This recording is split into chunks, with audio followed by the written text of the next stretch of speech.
नमस्कार दोस्तों, OCN network में आपका स्वागत है। मैं हूं ओमकार चौधरी। जब भी राष्ट्रपति के चुनाव होते हैं या उपराष्ट्रपति के चुनाव होते हैं, कांग्रेस खास तौर से भारतीय जनता पार्टी के नेतृत्व वाले एनडीए के प्रत्याशी का समर्थन नहीं करती है। प्रणब मुखर्जी के बाद जब रामनाथ कोविंद साहब को राष्ट्रपति पद का उम्मीदवार बनाया गया, तो वो मीरा कुमार को उनके खिलाफ ले आए। दलित वर्सेस दलित बना दिया। इसके बाद जब द्रौपदी मुर्मू, एक वनवासी, एक आदिवासी, उनको कैंडिडेट बनाया गया, तो कोई वनवासी या दलित या किसी दूसरे समुदाय का ना ला करके यशवंत सिन्हा को ले आए। अभी उपराष्ट्रपति पद का जो चुनाव हो रहा है, जिन परिस्थितियों में हो रहा है, उसका उल्लेख मैं नहीं करूंगा, लेकिन हो रहा है तो एनडीए ने, यानी प्रधानमंत्री नरेंद्र मोदी के नेतृत्व वाली सरकार ने सीपी राधाकृष्णन, जो इस समय महाराष्ट्र के गवर्नर हैं, उनको अपना प्रत्याशी बनाया है। 2 बार के सांसद हैं, तमिलनाडु से आते हैं। अब उनके खिलाफ कांग्रेस और जो बाकी के दल हैं, वो बड़ा सोच समझ करके सुप्रीम कोर्ट के पूर्व जस्टिस बी सुदर्शन रेड्डी को लेकर के आए हैं। और मल्लिकार्जुन खड़गे का बयान में सुन रहा था, वो कह रहे थे कि जब धर्मनिरपेक्षता और लोकतंत्र खतरे में हो तो हमें ऐसा फैसला लेना पड़ता है। उनका इशारा इस तरफ था कि चूंकि सीपी राधाकृष्णन की पृष्ठभूमि आरएसएस की है, संघ की है, तो लोकतंत्र भी खतरे में है, धर्मनिरपेक्षता भी खतरे में है। तो हम लोग सुदर्शन रेड्डी को ले आए हैं। हर बार लोकतंत्र और धर्मनिरपेक्षता खतरे में आती है। समझ में नहीं आता है कि लोकतंत्र की परिभाषा की दृष्टि में क्या है, धर्मनिरपेक्षता की क्या है। वैसे तो पॉकेट में संविधान की प्रति लेकर के घूमते हैं, एक लाल सी डायरी लेकर के घूमते हैं, लेकिन खुद संवैधानिक संस्थाओं को कोसते हैं, पानी पी पी करके कोसते हैं, उन पर लांछन लगाते हैं। अभी सुप्रीम कोर्ट के प्रति प्रियंका गांधी वाड्रा का जो बयान आया था, वो भी आपने देखा होगा कि क्या सुप्रीम कोर्ट में बैठे हुए जज ये तय करेंगे कौन सच्चा भारतीय है और कौन सच्चा भारतीय नहीं है। पार्लियामेंट के बारे में ये देश विदेश में कहते हैं कि हमें बोलने नहीं दिया जाता। मीडिया के बारे में कहते हैं कि वो तो मोदी का भक्त है, गोदी मीडिया है वो तो। और सुप्रीम कोर्ट पर भी, चुनाव आयोग पर लगातार हमले हो रहे हैं। तो आज इसी पर हम लोग चर्चा करेंगे। एक कहावत है, नाच ना जाने आंगन टेढ़ा। धूल अपने चेहरे पर थी और आईना साफ करते रहे। तो ये हाल है आज की कांग्रेस का। मेरे साथ जुड़ रहे हैं वरिष्ठ पत्रकार वीरेंद्र नाथ भट्ट, तो उनको जोड़ करके चर्चा को आगे बढ़ाएंगे। वीरेंद्र जी, नमस्कार। बहुत स्वागत। नमस्कार वीरेंद्र जी, मेरा सीधा सवाल ये है कि चीफ जस्टिस ऑफ इंडिया दीपक मिश्रा को बदलने के लिए महाभियोग प्रस्ताव आया था। इस देश के उपराष्ट्रपति और राज्यसभा के सभापति जगदीप धनखड़ को बदलने के लिए महाभियोग प्रस्ताव ले आए थे। अभी मुख्य चुनाव आयुक्त के खिलाफ भी महाभियोग प्रस्ताव की तैयारी चल रही है। ये सीधे भारत के मतदाताओं को ही क्यों नहीं बदल देते हैं? कोई ऐसा प्रावधान है क्या कि मतदाताओं के खिलाफ महाभियोग प्रस्ताव आ जाए और मतदाता ही बदल दें? क्योंकि मतदाता ही तो सारी समस्या की जड़ है इनके लिए। दुनिया में 2 नेता हैं जो टी शर्ट पहनने के लिए विख्यात हैं। एक यूक्रेन का राष्ट्रपति है जेलेंस्की, और एक अपने यहाँ जो आजकल यात्रा पे निकले हुए हैं, आप जानते ही हैं। तो जेलेंस्की को जो है अमेरिका ने अपना पिट्ठू मान के जो है राष्ट्रपति बनवा दिया। पहले वो जोकर था, पहले वो कॉमेडियन था। तो उसने जो है लाखों लोगों को मरवा दिया अब तक यूक्रेन में। और करीब जो है 30% टेरिटरी पे कब्जा हो गया रूस का। और उसको पहले जो है अमेरिका ने ये लॉलीपॉप दिया था कि तुमको हम नेटो का मेंबर बना देंगे, नॉर्थ अटलांटिक ट्रीटी अलायंस, जो कि पश्चिमी यूरोप और अमेरिका का मिलिट्री गठबंधन है। और उसको ट्रम्प ने अंगूठा दिखा दिया।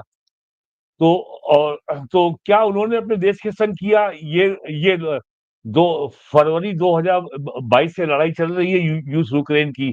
3.5 साल पूरे हो चुके हैं, वो उनको मालूम है। और एक भाई साहब अपने यहाँ आए हैं जो शायद 55-60 हजार की एक टी शर्ट पहनते हैं। तो उन्होंने पिछले 11 साल में हर नुस्खे अपना लिए हैं। और जो उनके कम्युनिस्ट वामपंथी सलाहकार हैं, वो रोज उनको देश में कैसे जो है अराजकता फैलेगी, इनस्टेबिलिटी फैलेगी, अस्थिरता फैलेगी, कैसे लोगों में देश की सरकार के खिलाफ, देश की संवैधानिक संस्थाओं के खिलाफ अविश्वास पैदा किया जाए, कुल कुल मिलाकर के देश को कैसे बॉइलिंग पॉइंट पे लाया जाए। पिछले 11 साल से यही काम चल रहा है। कभी किसानों के नाम पर, कभी रफाल को नाम पर मोदी को चोर कहना, फिर जाके माफी मांग लेना, कभी कभी वीर सावरकर को गाली देना। हमें ये नहीं भूलना चाहिए, ये वही पार्टी है जिसका भारत की जनता का सामूहिक हत्याकांड करने का लंबा इतिहास है। महात्मा गांधी की हत्या के बाद महाराष्ट्र में, कर्नाटक में ब्राह्मणों का सामूहिक हत्याकांड किया गया। 5,000 से 8,000 लोगों की हत्या की गई, पुणे में, सतारा में, बंबई में, और उसका पूरा इतिहास गायब कर दिया गया। कांग्रेस के 2 बार मुख्यमंत्री रहे मध्य प्रदेश के द्वारका प्रसाद मिश्रा, जो कि इंदिरा गांधी के बड़े करीबी सलाहकार थे, उनको चाणक्य कहा जाता था। उनकी किताब में इसका पूरा ब्यौरा मौजूद है। और एक जो है दूरदर्शन का एंकर है प्रखर श्रीवास्तव की एक पुस्तक है, हे राम। उसमें भी गांधी हत्याकांड से जुड़े हुए सारे पहलुओं की सारी विस्तार से जानकारी है। 1980 में इंदिरा गांधी बनी। आसाम में बांग्लादेशी विरोधी आंदोलन अपने चरम पर था। आसाम गण परिषद ने पूरे प्रदेश की सरकार को पंगु बना दिया था। इंदिरा गांधी ने जिद करके वहां चुनाव कराया। दिल्ली मासेकर हुआ, 15,000 मुसलमानों की हत्या की गई। और अनवरा तैमूर को वहां का मुख्यमंत्री बना दिया। वो भी सरकार चल नहीं पाई। 1984 में इंदिरा गांधी की हत्या के बाद संगठित तरीके से दिल्ली में, हरियाणा में, यूपी के पंजाब में, और नैनीताल की तराई में, जो अब अलग राज्य उत्तराखंड का हिस्सा है, वहां भी हुआ। और रंगनाथ मिश्रा कमीशन में हत्याकांड के बारे में बहुत विस्तार से जानकारी है। उसके मुकदमे आज भी चल रहे हैं। और एक को भी जेल भेजा गया जो उस समय एमपी था, वो भी जेल में है, याद होगा आपको। तो ये तो इनका इतिहास रहा है। और अब लगातार 3 बार चुनाव हारने के बाद, और दूसरी बात, आखिरी बार कांग्रेस को लोकसभा में बहुमत 1984 में मिला था। उसके बाद से 10 लोकसभा चुनाव हो चुके हैं, कांग्रेस को बहुमत नहीं मिला है। और 10 में 3 लोकसभा चुनाव में उसका आंकड़ा 100 सीट नहीं पहुंचा है, 14 में, 19 में और 24 में। तो अब ये बहुत ज्यादा तड़प रहे हैं। इनको लग रहा है कि अगर अब हमने कोई निर्णायक लड़ाई नहीं लड़ी, और जितना झूठ हम बोल सकते हैं, अगर झूठ नहीं बोला, तो हमारा भविष्य जो है अब चौपट है। और अगले चुनाव आते आते मेरा ख्याल है राहुल गांधी लगभग 60 साल के हो जाएंगे। और आज की तारीख में मैं ये कह सकता हूं कि 2029 में भी कांग्रेस के सत्ता में दूर दूर तक आने की कोई संभावना नहीं है। और इनका मुकाबला पड़ा है एक ऐसे आदमी से जो एक संगठित और एक जिम्मेदार सोच का व्यक्ति है, जिसका नाम है नरेंद्र मोदी। जिसको क्या करना है देश के उत्थान के लिए, वो व्यक्ति एक संयम के साथ अपने काम में लगा हुआ है। जब वो गुजरात के मुख्यमंत्री थे, तब उनका बीजेपी में भी कम विरोध नहीं था। विश्व हिंदू परिषद भी उनके विरोध में थी, राष्ट्रीय स्वयंसेवक संघ भी उनके विरोध में था, और एक हिस्सा आज भी है आरएसएस में कि जो उनको लगता है कि नरेंद्र मोदी की जो नीतियां हैं वो समाजवादी नहीं है। तो यदि आपका इंटेंट, आपकी नीयत, आपकी इच्छा अगर पवित्र है, तो कोई आपका कुछ बिगाड़ नहीं सकता। नरेंद्र मोदी के वो अपने परिवार के लिए कुछ नहीं कर रहे हैं, देश ही उनका परिवार है। और ये बात अगर मैं कह रहा हूं, तो किसी को लगता है कि मैं भक्त हूं या कम भक्त हूं, ये उसकी समस्या है। डोनाल्ड ट्रंप कह रहे हैं कि इंडिया की इकोनॉमी डेड इकोनॉमी है, और उसके 4 दिन बाद जो जो दुनिया की सबसे बड़ी important top 3 credit rating agency है स्टैंडर्ड एंड पुअर, वो भारत की इकोनॉमिक आउटलुक को अपवर्ड इंप्रूव कर देती है। पूरी दुनिया से जो है आज जो है लाइन लगी हुई है कि भैया भारत से संबंध बना के रखो। चीन से जो है पिछले 4 साल से तनातनी चल रही थी। चाइना का विदेश मंत्री आज दिल्ली में है, आज उनकी पीएम से मुलाकात हुई। कल मुलाकात एस जयशंकर से हुई थी और पीएम के साथ आज उनकी मुलाकात national security adviser Ajit Doval से भी हुई है। चाइना ने कहा कि फर्टिलाइजर के एक्सपोर्ट पे इंडिया को जो जो हमने पाबंदी लगा रखी थी, वो हमने हटा ली है।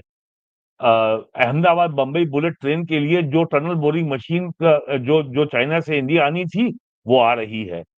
जो जो रेयर अर्थ मिनरल हैं, जो बैटरी के प्रोडक्शन में जिनकी बहुत आवश्यकता होती है, स्मार्टफोन में जरूरत होती है, कंप्यूटर में होती है, वो भी उन्होंने इंडिया को एक्सपोर्ट अलाउ कर दिया है। नायरा एनर्जी की बहुत बड़ी रिफाइनरी है गुजरात में। वो पूरे यूरोप को petrol, diesel, aviation fuel supply कर रही थी। अमेरिका के दबाव में यूरोपियन यूनियन ने कहा, सैंक्शन लगा दी। नायरा एनर्जी का कि ऐसी की तैसी आपकी, हमें आपकी जरूरत नहीं है। उन्होंने अपना पूरे टैंकर मोड़ दिए चाइना की ओर। तो ये सब जो हो रहा है, इस सब को लेकर के कांग्रेस में बेचैनी है कि आज दुनिया में केवल 2 ही नेताओं की चर्चा हो रही है, या तो व्लादिमीर पुतिन है या नरेंद्र मोदी हैं। और डोनाल्ड ट्रंप तो अपना मजाक बनवा रहे हैं, इतना ज्यादा बोलते हैं, मैं ये कर दूंगा, मैं वो कर दूंगा। जनवरी 20 को उन्होंने कहा था कि बस मैं 24 घंटे में रूस यूक्रेन में सीज फायर करवा दूंगा, इसराइल गाजा में करवा दूंगा। आज 7 महीने हो गए, कहाँ सीज फायर हुआ? और जहां उनकी कोई भूमिका नहीं थी इंडिया और पाकिस्तान के बीच में, जहां कोई वॉर ही नहीं थी, इंडिया ने एक ऑपरेशन सिंदूर लॉन्च किया था। It was a military operation, it was not a military attack.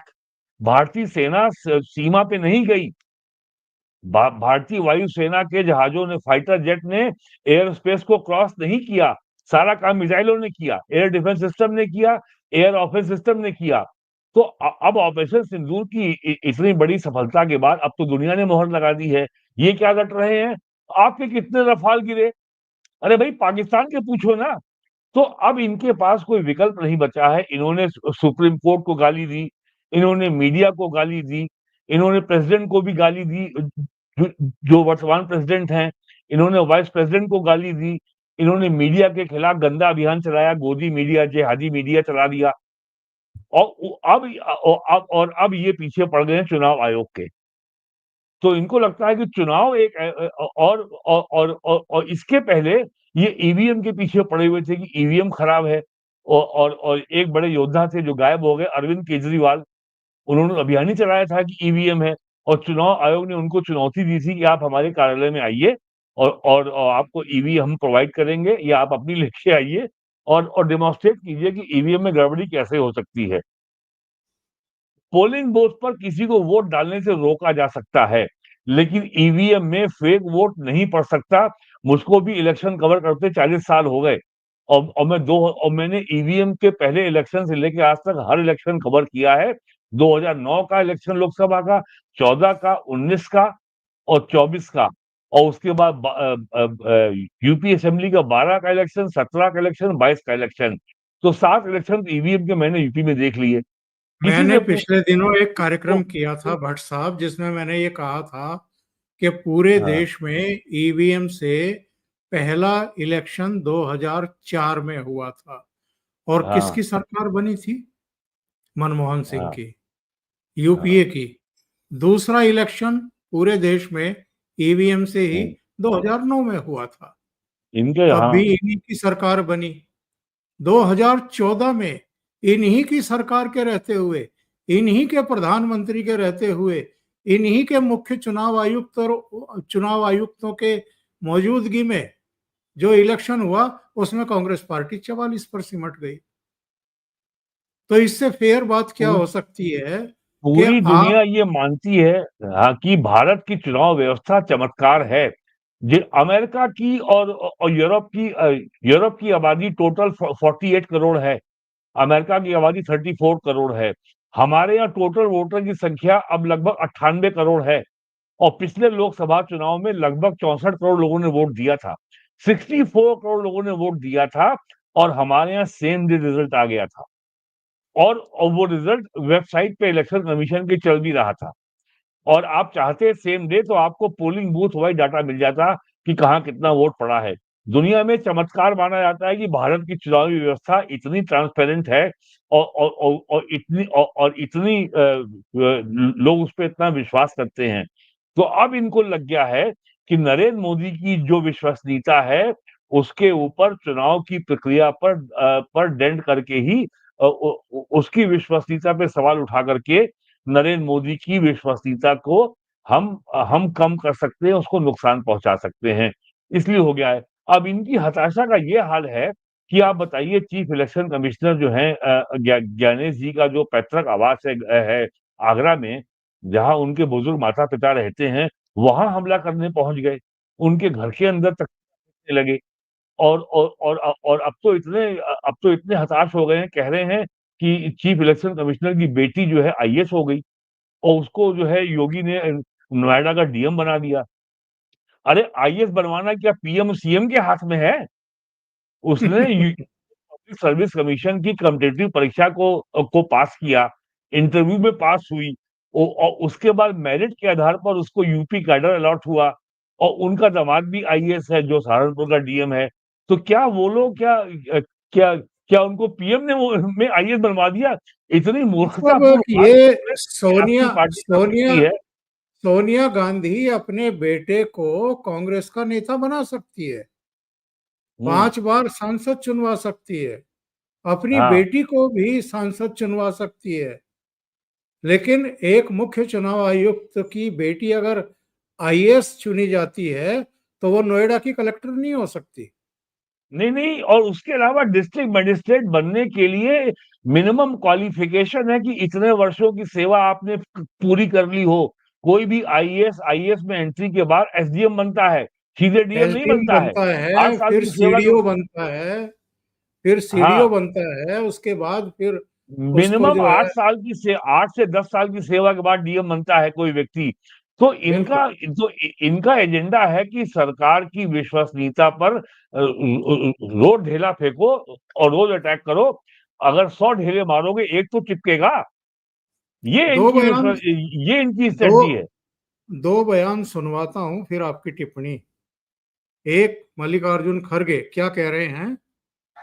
देखो तुम ऐसा पुकारना, मैं आपको बोलता हूं, सुनना है। इनका एक और बयान मेरे पास है, वो मैं आपको सुनवाता हूँ। ये क्या कह रहे हैं प्रधानमंत्री नरेंद्र मोदी के बारे में। मैं कहता हूं, ये बहुत खतरनाक आदमी है। अगर जब तक आप इनको गद्दी से नहीं उतारेंगे, तुम्हारे वोट सेफ नहीं रहेंगे, तुम्हारे हकूक सेफ नहीं रहेंगे, तुम्हारी आजादी सेफ नहीं रहेगी, तुम्हारा संविधान भी सेफ नहीं। संविधान भी सेफ नहीं रहेगा, तुम्हारे वोट भी सेफ नहीं रहेंगे, तुम्हारी आजादी भी सेफ नहीं रहेगी अगर नरेंद्र मोदी प्रधानमंत्री रहे। एक जरा राहुल गांधी का भी सुन लेते हैं साहब। भाषण दे रहा है, मैं आपको बता रहा हूँ 6 महीने बाद, 7-8 महीने बाद ये घर से नहीं निकल पाएगा।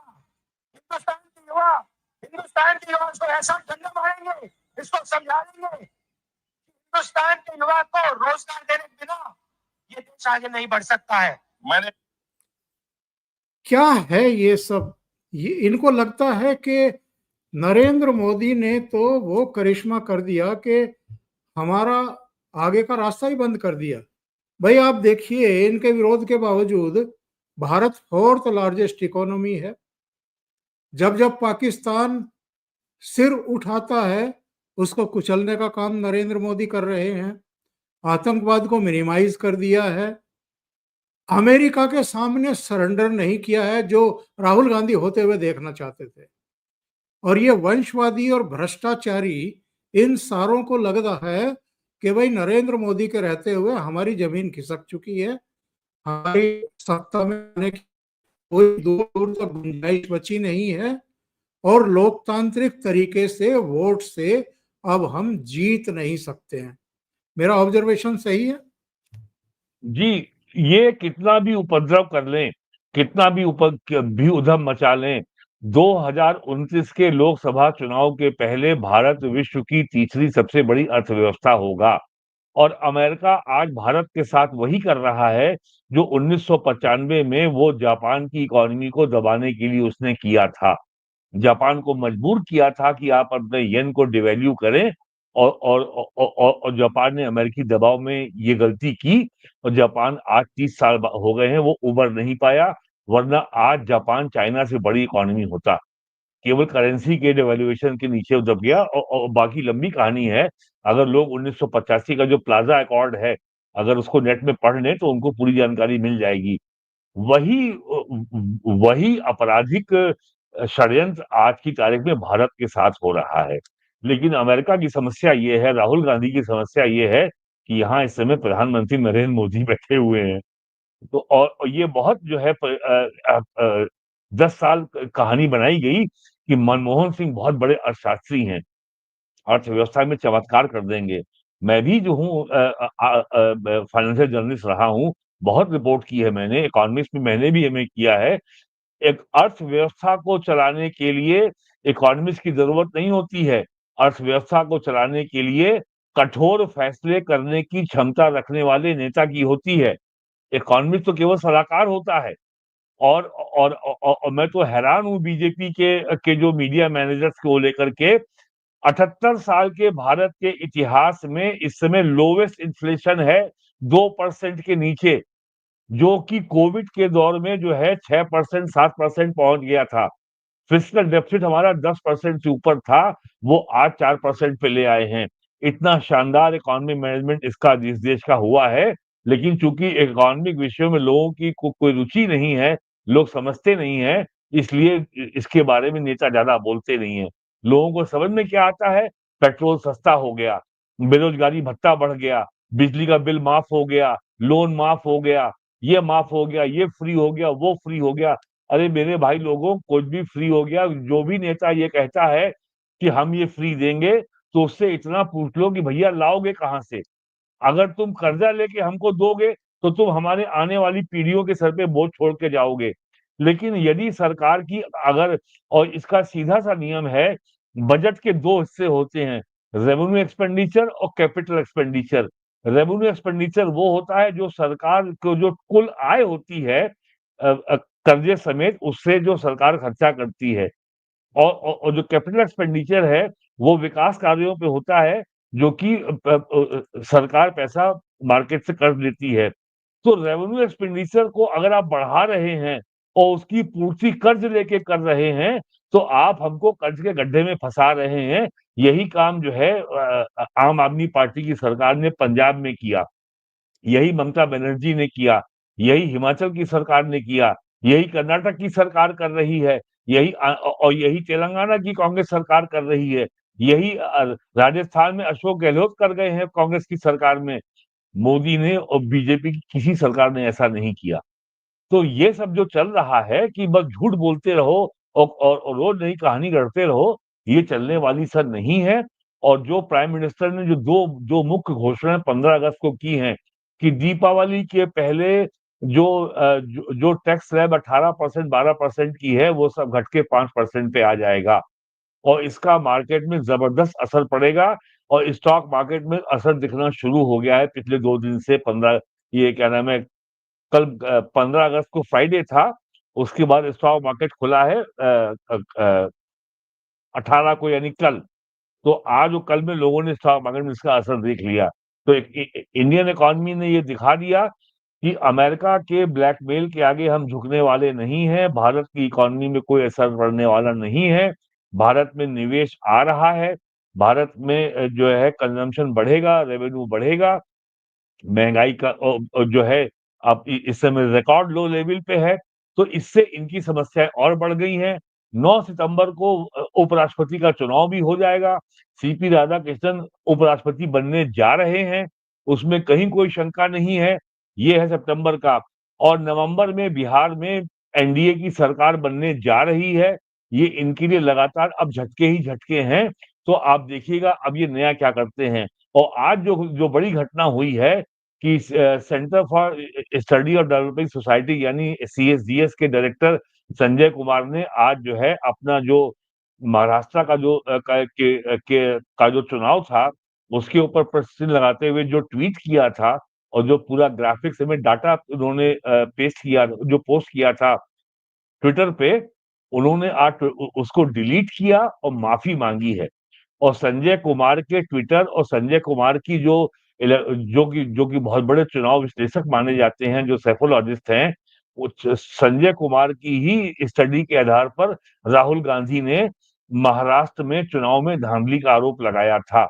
और चुनाव आयोग ने जब ये उनको वार्निंग दी अभी फ्राइडे को या अभी संडे को कि 7 दिन में या तो माफी मांगे या एफिडेविट पे आप जो है ये कंप्लेंट फाइल करें।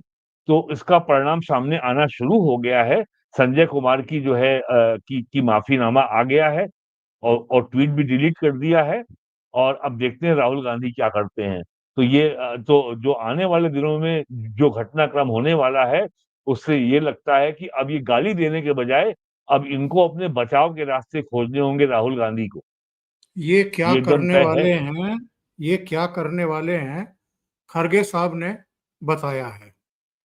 तो ये हमारी पार्टी का स्टैंड है कि जो भी वोट चोरी हो रहे हैं, वोट में बदलाव कर रहे हैं और वोटों की हेरा फेरी हो रही है, गड़बड़ी हो रही है, इसके खिलाफ हम पूरे देश में ये माहौल बनाना चाहते हैं कि तुम्हारे ऊपर अन्याय हो रहा है, देख लो और आपके वोट की छानबीन कर लो, ताकि ऐसा चोरी करके अगर गद्दी पे बैठेंगे तो वो कोई डेमोक्रेसी के लिए हितकारी नहीं है और डेमोक्रेसी के लिए वो अच्छा भी नहीं है, संविधान की हत्या है। ये कांग्रेस जैसी पार्टी के राष्ट्रीय अध्यक्ष हैं और चुनाव आयुक्त मुख्य चुनाव आयुक्त ने हताशा झलक रही देखिए आप जरा, कितने निराश है वो। वही निराशा का तो मैं आपको एक और ऑडियो सुनवा देता हूं दर्शकों को। ये कहीं भाषण दे रहे थे और लोग उठ करके चलने शुरू हो गए, लोग सुनने को तैयार नहीं थे और ये झुंझला करके क्या कह रहे हैं, जरा दर्शक सुने। देखो तुम ऐसा पुकारना, मैं आपको बोलता हूँ सुनना है सुनो, नहीं तो नहीं सुनने वाले बाहर जाओ, 10 लोग भी रहे तो मैं भाषण करूंगा, इसका कोई ये नहीं है। यहाँ पर हम सुनने के लिए, देखो हुटिंग हो रही है और ये कह रहे हैं कि 10 लोग भी यहाँ रुकेंगे तो मैं भाषण दूंगा। तो ये तो इनकी हालत हो गई है, इनको कोई सुनने को तैयार नहीं है, इनको कोई वोट देने को तैयार नहीं है और एरोगेंस और झूठ जिस पर मुख्य चुनाव आयुक्त को इनको ये चेतावनी देनी पड़ी, ये भी सुन लेते हैं। अरे मीडिया के समक्ष ये कहना कि अगर मतदाता सूची में आपका नाम एक बार और है तो आपने 2 बार मतदान किया होगा और कानूनी अपराध किया होगा, और मेरे सारे मतदाताओं को अपराधी बनाना और चुनाव आयोग शांत रहे, संभव नहीं। हलफनामा देना होगा या देश से माफी मांगनी होगी, तीसरा विकल्प नहीं है। आपके माध्यम से मैं ये भी कहना चाहता हूं, अगर 7 दिन में हलफनामा नहीं मिला तो इसका अर्थ ये सारे आरोप निराधार हैं।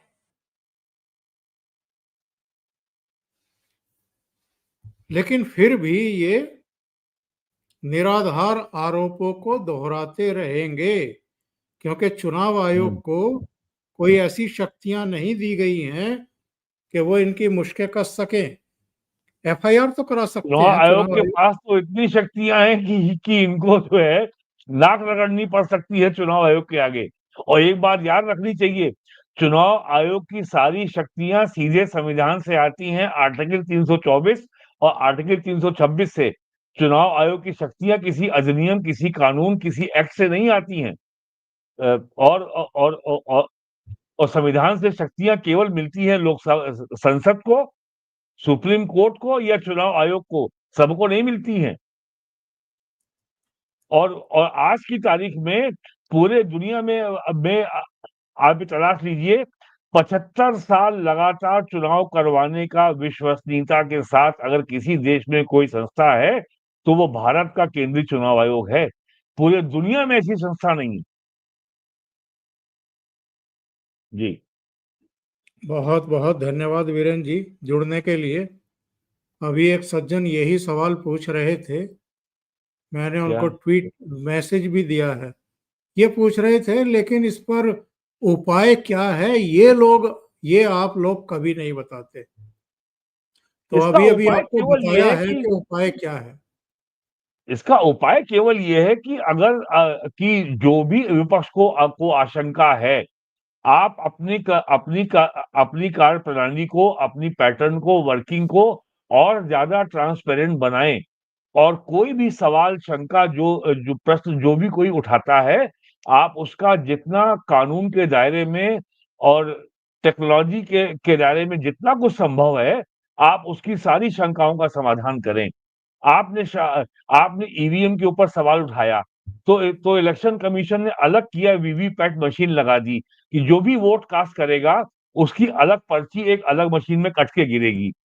ये व्यवस्था मौजूद है और उनको प्रिजर्व किया जाता है।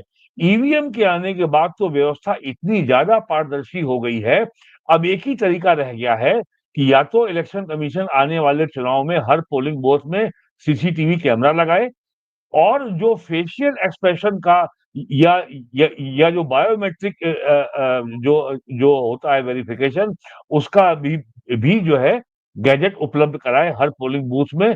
ये 2 तरीके और हो सकते हैं। इससे खर्चा बहुत आएगा, लेकिन जनता का अगर विश्वास बढ़ता है तो ये किया जाना चाहिए। Let it be done.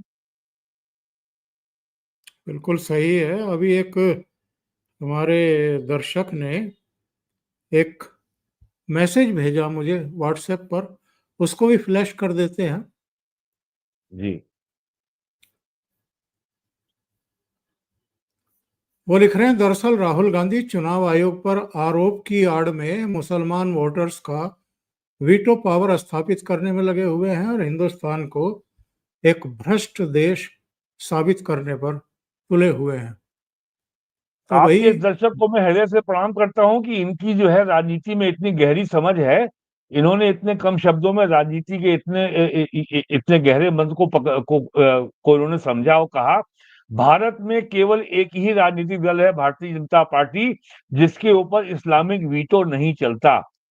कि अगर कोई मौलाना आके धमकी दे कि ये हमारा काम करो, और नहीं करोगे तो हम तुम्हारा ये नुकसान करेंगे।